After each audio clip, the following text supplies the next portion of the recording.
The title of this story, the Galactic Council denied Earth aid, then heard the drums. After Earth is left to die by the Galactic Council, humanity's final plea is denied, and silence falls. But from the ashes rises a new defiance, rhythm. Across shattered colonies and forgotten outposts, exiled humans unite through drums, ancient, tribal, relentless. Their beat spreads through subspace, igniting rebellion, fear, and awe.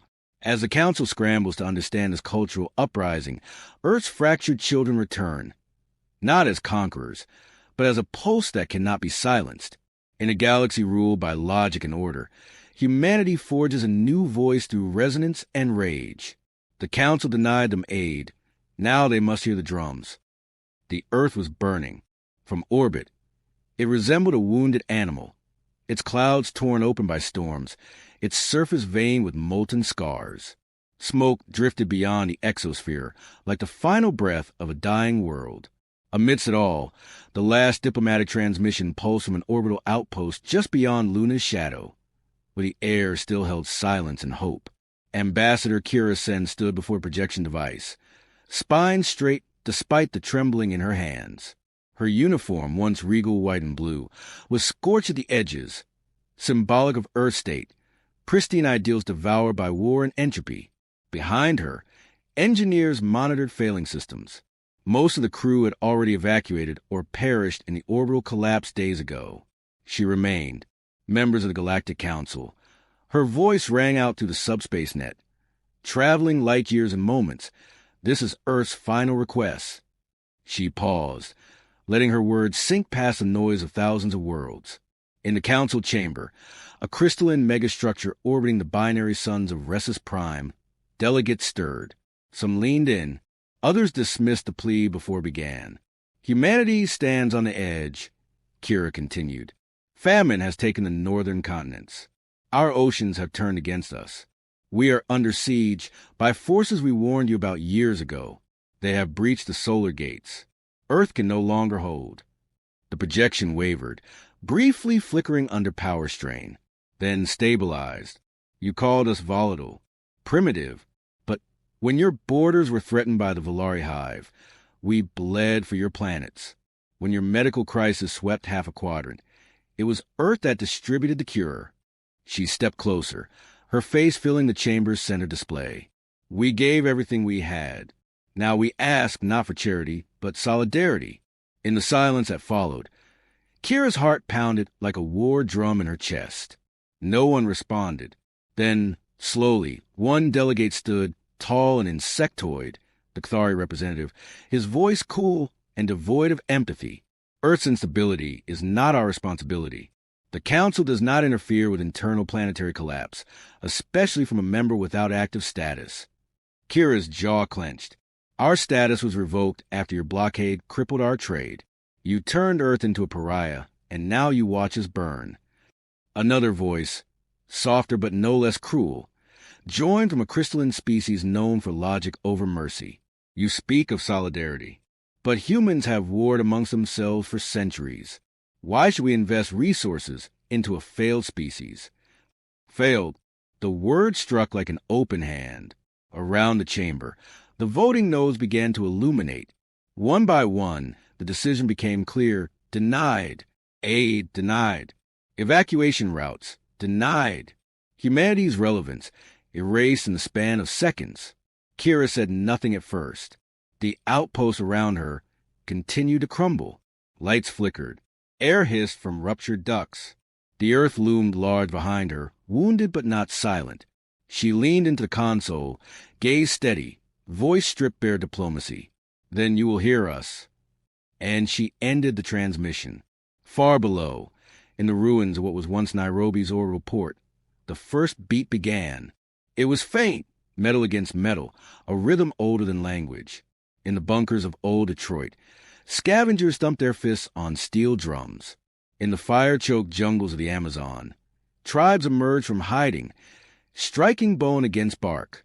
Across Mars's domes and Europa's ice cities, exiled humans began to respond, not with words or cries for help, but with sound. A beat that echoed with memory, loss, rage. Commander Roan Kale, hidden in the asteroid belts, heard it, a slow pulse vibrating through ship hulls. In distant colonies abandoned decades ago, human children began to dance, not out of joy but defiance. The drums rose. The Galactic Council, high above the pristine worlds, carried on with business as usual. But some noticed the frequencies, low resonance anomalies in the subspace lattice, rhythmic and inexplicable. It wasn't a signal. It was a warning. And still it grew louder. Ask ChatGPT. ChatGPT said, the drums spread like wildfire. On the hollowed-out moons of the Tycho Fringe, miners who once abandoned Earth wept when they heard the first pulse over pirate radio. Steady primal, impossibly synchronized across systems. It wasn't broadcast. It was felt in the silence of deep space. The rhythm emerged through hull plates and bloodstreams. It was a heartbeat. It was Earth refusing to die. In the blackened wreckage of Saturn's outer defense ring, Roan Kale opened his eyes. He was a relic of the Earth War Command, one of the few surviving war tacticians not bound by treaties or grave. His body bore the cost, his left arm cybernetic, ribs replaced with titanium weave. A scar tracing from temple to jaw where the first orbital strike had nearly killed him. But it was his silence that marked him most. Since the fall of Antarctic Command, he hadn't spoken a word. Until now. They're gathering, he said, voice rough from disuse. Beside him, Aaron Voss, once a notorious logistics officer turned black market fleet builder, paused mid-engine calibration. Her eyes narrowed. What did you say? Roan rose from his crate, walking toward the comm terminal. The vibrations from the drums hadn't stopped in days. They were coded into the resonance of the subspace relays now, layered beneath the static like a ghost melody. He tapped the sequence into the console, bringing up scattered telemetry, ship movements, resource clusters, encrypted pings from old colonies that should have gone dark decades ago. They're gathering, he repeated. They heard her. Kira Sen's final words had lit a fire in the diaspora. Her broken voice had reached places the Council forgot, places where humanity wasn't dead, just waiting. The fractured remains of Earth's population had never been centralized, but now, through the drums, they were coalescing into something new. Not a nation, not an empire, a pulse. The Ashglad were the first to respond. Former Martian tunnelers turned war clan. They rode magnetic freighters converted into assault rams. Their ships bore molten sigils scorched into armor, and when they moved, they did so in rhythm. Engines synced to the drumbeat. Then came the Bone Circle, survivors of Earth's southern hemisphere collapse. They lived on fractured asteroids and constructed hulls from the bones of ancient whale arcs and fallen mechs. They didn't speak aloud. They drummed coded messages against the walls of their ships. Language forged through beat alone. Across the outer colonies, factions rose. Each unique, each furious, each bound by Earth's death in the rhythm that remained.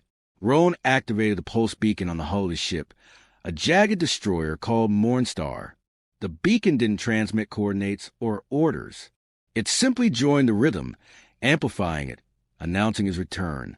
Aaron stepped forward, holding a hollow map. Mars is the center of the convergence. The old hangars are coming online. Shipyards we thought lost. Underground vaults opening. She looked at him, hesitant. They want you to lead. He didn't answer at first. He walked past the rusting crates of ammunition, the dust of unspoken graves, the sigils of lost battalions scratched into steel. In the corner of the bay stood a massive drum, half wood, half alloy, strung with cables of shipwreck rigging. Roan knelt before it. He struck it once. The sound echoed through the ship, deep and slow. It was not music. It was memory. Then he stood. We don't need leaders, he said. We need signal. A center of gravity. A storm. She nodded slowly. Then you'll be the eye of it.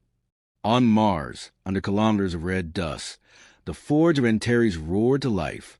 Automated builders woke from slumber. War train lines reconnected. Symbols burned into sky above the domes, tribal, angular, and unmistakably human. They called it the Pulse Accord. Not a treaty, not a military alliance. It was an agreement of tempo, of unified rhythm. If one clan rose, all rose. If one fell, The drums would carry its beat forward. Even the exiled pirates of Neptune, long declared enemies of Earth, answered. They struck drums fashioned from the hulls of the ships they'd once raided. A signal went out from Mars, carried by beat rather than code.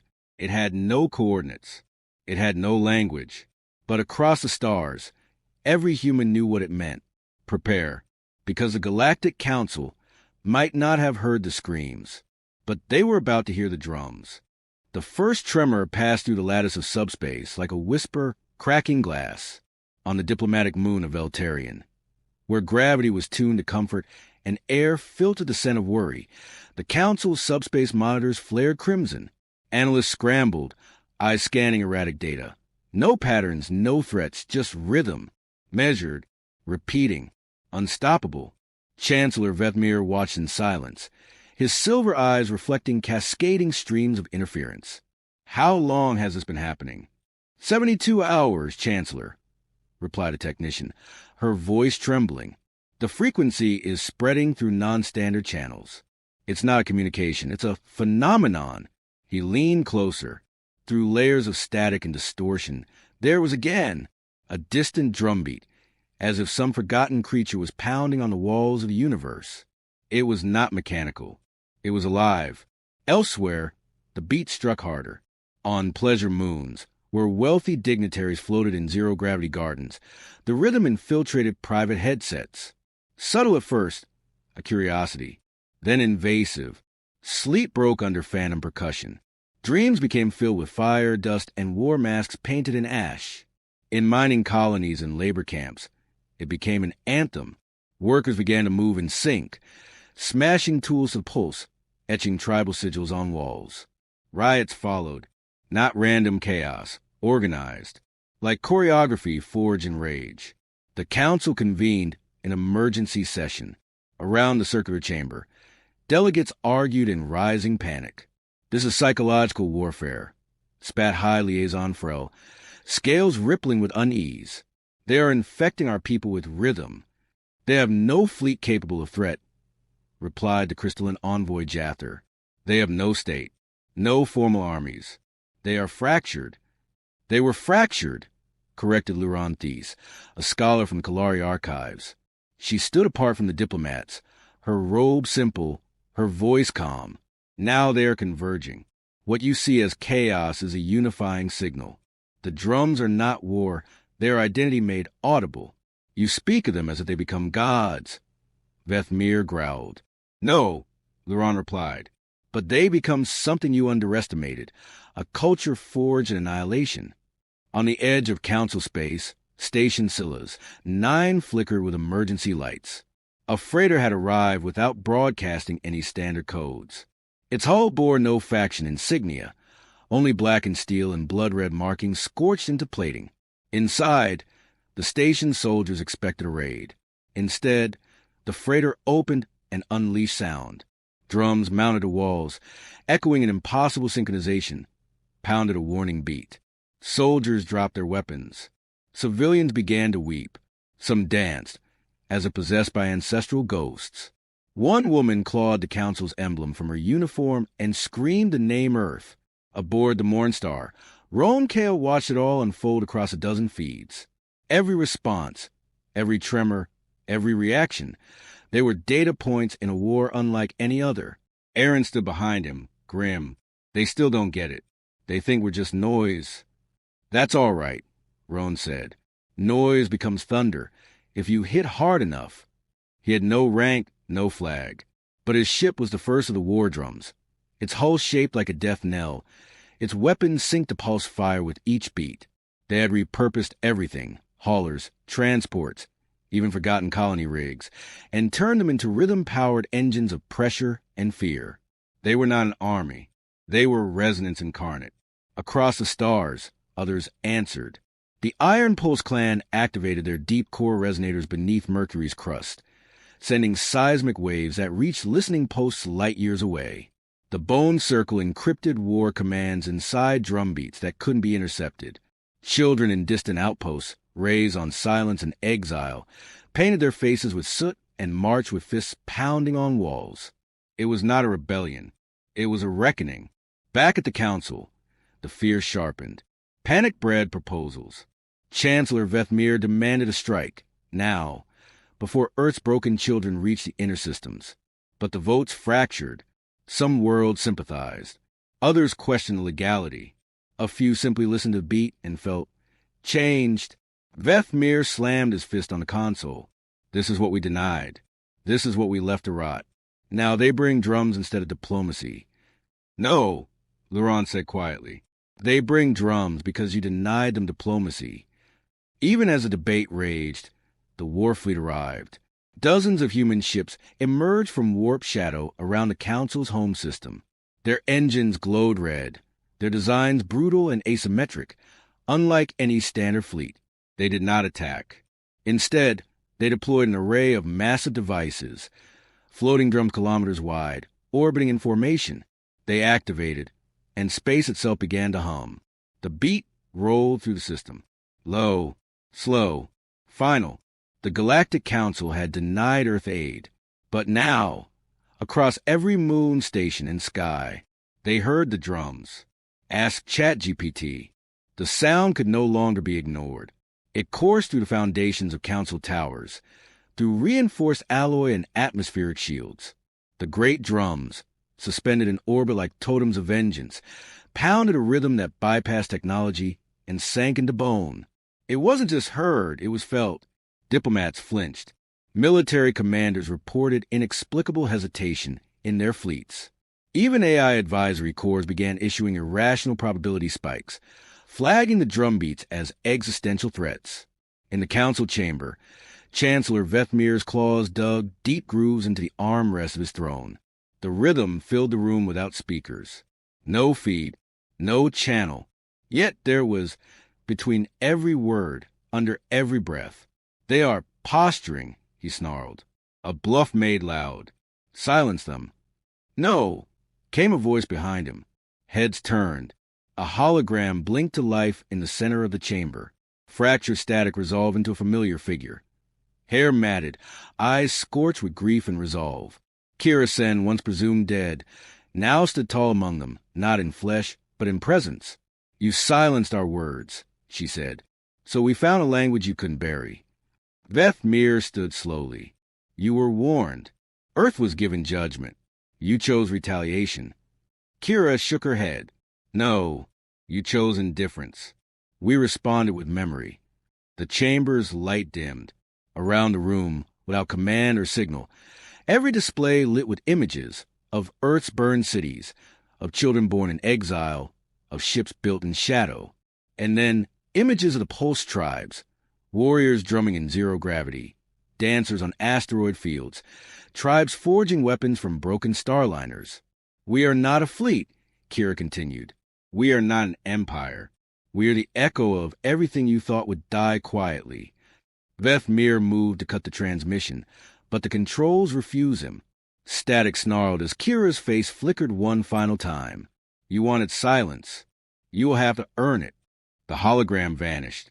On the far side of the system, human warships shifted formation, not into attack posture, but into a ring around the primary planet. Their weapons remained cold. Their engines pulsed in sync with the orbital drums. And still they waited. Council Command sent orders for intercept, but entire divisions refused to deploy. Pilots sat motionless in cockpits, lost in the rhythm. Some wept, others drummed against the controls without knowing why.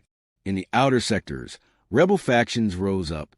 Non-human colonies that once feared humanity now demanded to hear the beat firsthand. The drums were no longer a threat. They were transformation, a virus of culture, of spirit, and no firewall could contain them. Within the chamber, the vote was called. Vethmir shouted objections, cited law and code and tradition, but no one listened. The rhythm had sunk too deep. They saw not a threat, but a power they could neither subdue nor define. Earth had not returned with weapons. It had returned with meaning. One by one, the council members raised their voices, and the result, unthinkable just days before, passed. Earth was to be reinstated, not as a vassal, not as a charity case, but as a sovereign voice. A chair was crafted, not from the polished crystal of the others, but from reclaimed alloy, scarred, raw, honest. When Roan Kale stepped onto the chamber floor, flanked by ambassadors painted in ashen steel, silence fell. He carried no weapon, only a drum. He placed it at the center and struck it once. The sound rolled through the hall like thunder. A new rhythm had begun. Above, the fleet held its position for an hour longer, then dispersed into the void like smoke. They had come not to conquer, but to be acknowledged. And now, they left as equals, the beat of earth lingering behind them. In the quiet that followed, Vethmir sat alone, staring at the grooves his claws had carved. The drums had faded, but the echo remained. Across the stars, in schools and marketplaces and homes, people tapped their fingers without realizing. Children banged pots in sync. Soldiers marched differently. The galaxy had changed, not because Earth had roared, but because it had endured. You said,